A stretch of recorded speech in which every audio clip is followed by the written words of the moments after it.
देश की बेटी पर बयान देकर घिरे बीजेपी नेता विजय शाह। पहले दी अपमानजनक टिप्पणी, फिर फूटा विरोध का ज्वालामुखी और आखिरकार मांगनी पड़ी माफी। धमतरी ने कांग्रेस ने किया जमकर विरोध, जराया पुतला। ये नजारा है छत्तीसगढ़ के धमतरी का, जहां कांग्रेस भवन के बाहर बना गुस्से का मैदान। कांग्रेस का आरोप है कि मध्य प्रदेश के मंत्री और बीजेपी नेता विजय शाह ने भारतीय सेना की बहादुर अफसर कर्नल सोफिया कुरैशी के खिलाफ शर्मनाक और अपमानजनक टिप्पणी की है।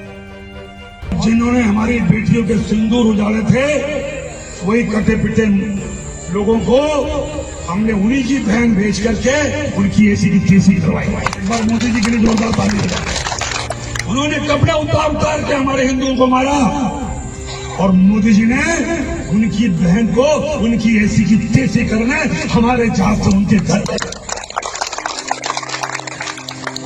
अब मोदी जी कपड़े तो उतार नहीं सकते थे, इसलिए उनके समाज की बहन को भेजा कि तुमने हमारी बहनों को अगर विधवा किया है तो तुम्हारे समाज की बहन आके तुम्हें नंगा करके छोड़ेगी। देश का सम्मान, मान सम्मान और हमारी बहनों का सुहाग का बदला तुम्हारी जाति की समाज की बहनों को पाकिस्तान भेज करके कोई ले सकता है। और उन्होंने कहा था। इस बयान के बाद बवाल मचना तय था। जिला कांग्रेस कमेटी ने मोर्चा संभाला और भारी संख्या में जुटकर विजय शाह का पुतला फूंका। वरिष्ठ मंत्री आडवार के विधायक ने आज कल का जो घटना है एक सार्वजनिक मंच में जिस प्रकार से कर्नल सोफिया जी का अपमान किया गया, जिस प्रकार से भारतीय सैनिक का अपमान किया गया, वो पूरा भारत को शर्मसार करने वाली घटना है। और तत्काल भाजपा को संज्ञान में लेना चाहिए, माननीय प्रधानमंत्री जी को, गृह मंत्री जी को संज्ञान में लेना चाहिए और तत्काल उसको भाजपा के सदस्यता निष्कासन करना चाहिए और उसको पद त्याग करना चाहिए। विवाद गहराया, मीडिया का दबाव बढ़ा और विरोध की लहर फैलती चली गई।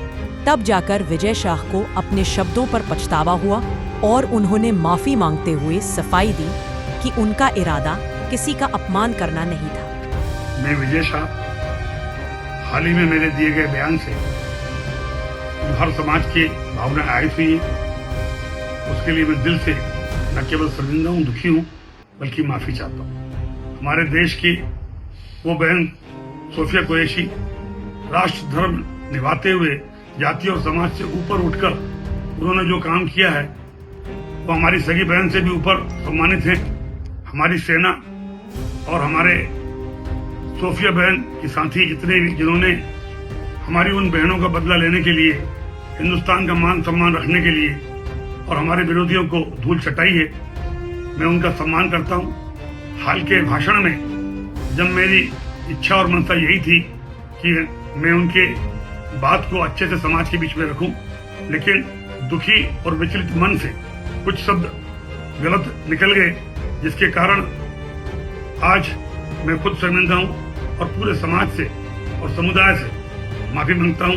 बहन सोफिया के और सारे मिलिट्री वालों का मैं हमेशा सम्मान करता हूं और आज हाथ जोड़ के सबसे मैं अपने आप को माफी चाहता हूं। लेकिन सवाल यही है कि क्या माफी से मिट जाएगा वो असर जो इस बयान ने छोड़ा है? और क्या राजनीतिक दल महिलाओं के सम्मान से जुड़ी बातों को सिर्फ वोट बैंक के चश्मे से ही देखते रहेंगे? माफी मांगने से ये देशद्रोह जो इन्होंने किया है वो कम नहीं हो जाता है। एक ऐसी महिला कर्नल सोफिया, क्या सिर्फ उनकी जाति मुस्लिम होना अपराध है? देश के लिए उन्होंने इतना बड़ा काम किया है, नेतृत्व किया है, सेना के द्वारा उनको विजय मिली है, भारत देश को विजय मिली है, भारत देश का सर गर्व से ऊंचा हुआ है। क्या ऐसी महिला, ऐसी कर्नल के खिलाफ आपत्तिजनक बात उचित है और माफी मांग लेना उसका हल है? निश्चित रूप से भारतीय जनता पार्टी को ऐसे व्यक्तियों को सत्ता से हटाना चाहिए ताकि उन्हें सबक मिले, आने वाले समय में ऐसे व्यक्ति के बारे में कोई भी इस तरह की टिप्पणी वो न करें। देश की बेटी पर विवाद, पुतला दहन और फिर माफी, लेकिन जरूरत है सोच बदलने की, सिर्फ बयान नहीं। नरेंद्र मोदी मुर्दाबाद, मुर्दाबाद, मुर्दाबाद। नरेंद्र मोदी मुर्दाबाद, मुर्दाबाद, मुर्दाबाद।